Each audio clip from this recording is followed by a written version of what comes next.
Good morning, students.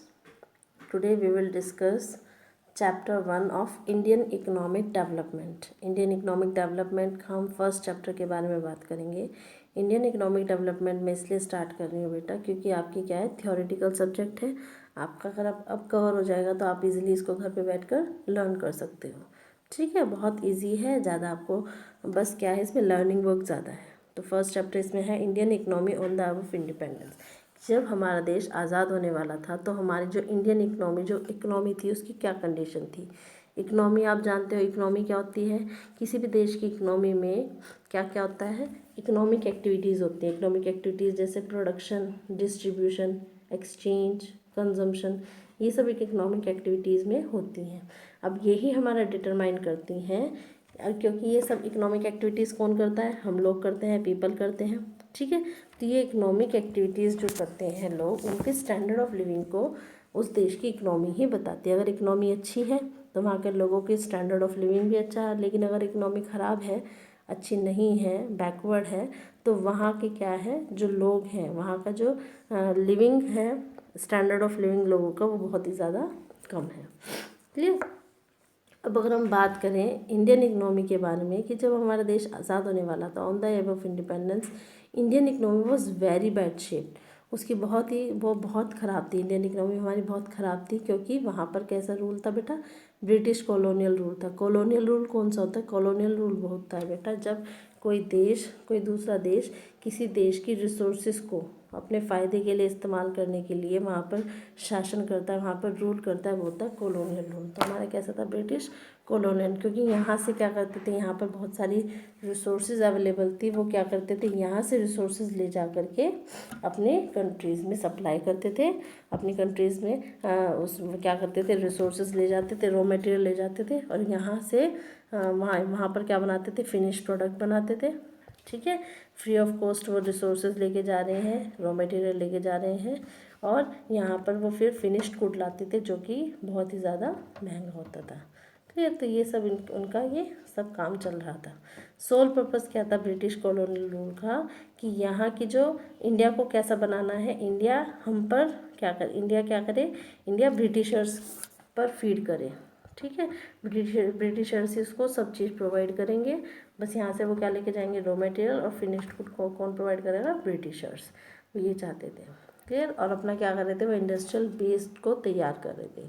इसलिए जब हम बात करते हैं 1947, जब देश आज़ाद हुआ था, जब ब्रिटिशर्स ने पावर को ट्रांसफ़र किया था वापस इंडिया को, तो कंडीशन बहुत ही ज़्यादा ख़राब थी. हमें कैसी इकनॉमी मिली, हमें खोखली इकनॉमी मिली एक तरीके से. ठीक है, सब कुछ ख़त्म हो चुका था.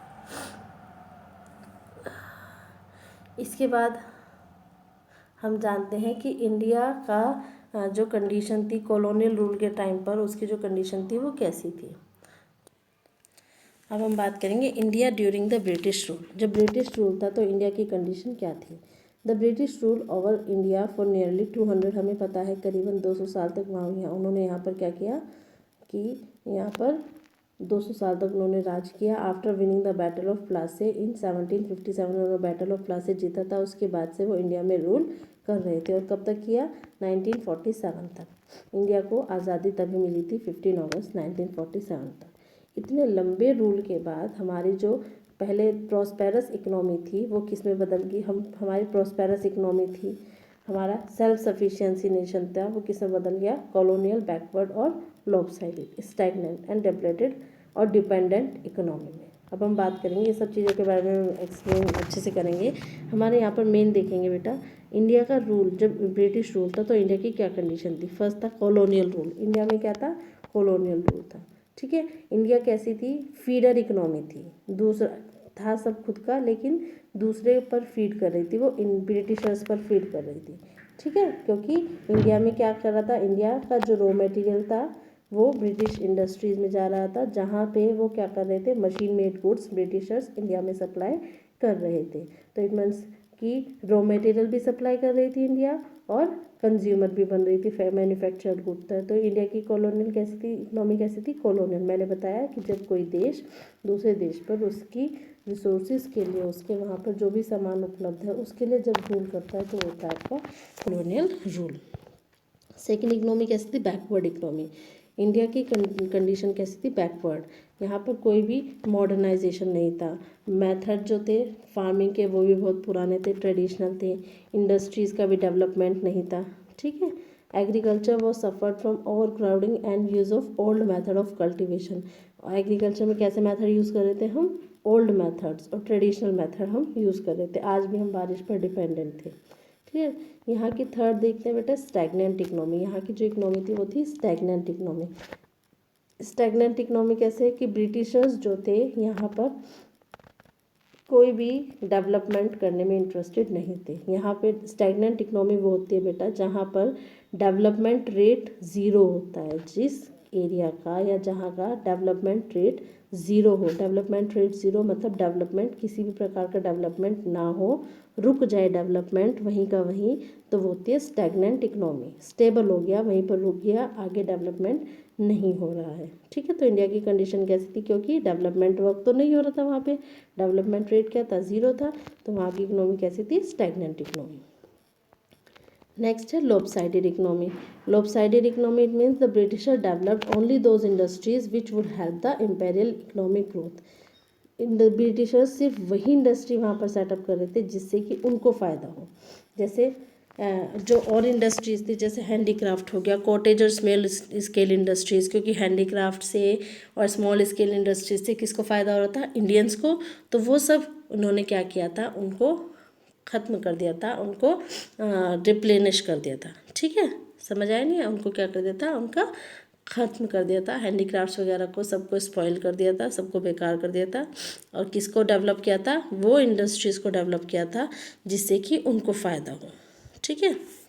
जैसे एग्रीकल्चर को भी नेगलेक्ट किया गया था, इंडस्ट्रियलाइजेशन को भी नेगलेक्ट किया गया था एग्रीकल्चर के लिए।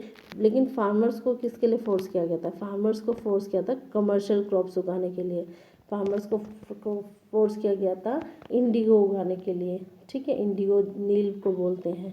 या फिर अफीम उगाने के लिए, जो उनके फ़ायदे के लिए चीज़ें थी उसको ज़्यादा से ज़्यादा डेवलप किया गया था, ठीक है।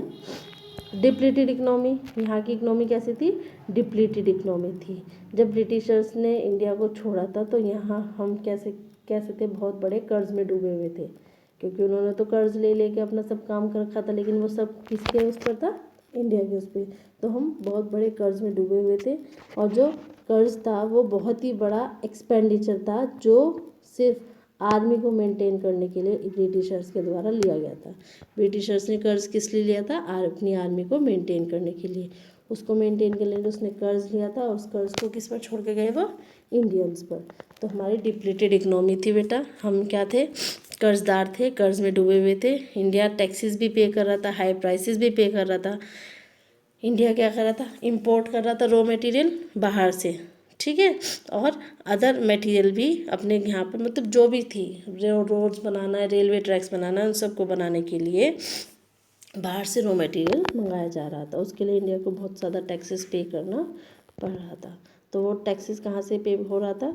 वो सब हमारे लोगों के द्वारा पे किया जा रहा था। दूसरा था डिपेंडेंट इकनॉमी। जब ब्रिटिश रूल का एंड था तो हमारी इंडियन इकनॉमी कैसी थी बेटा?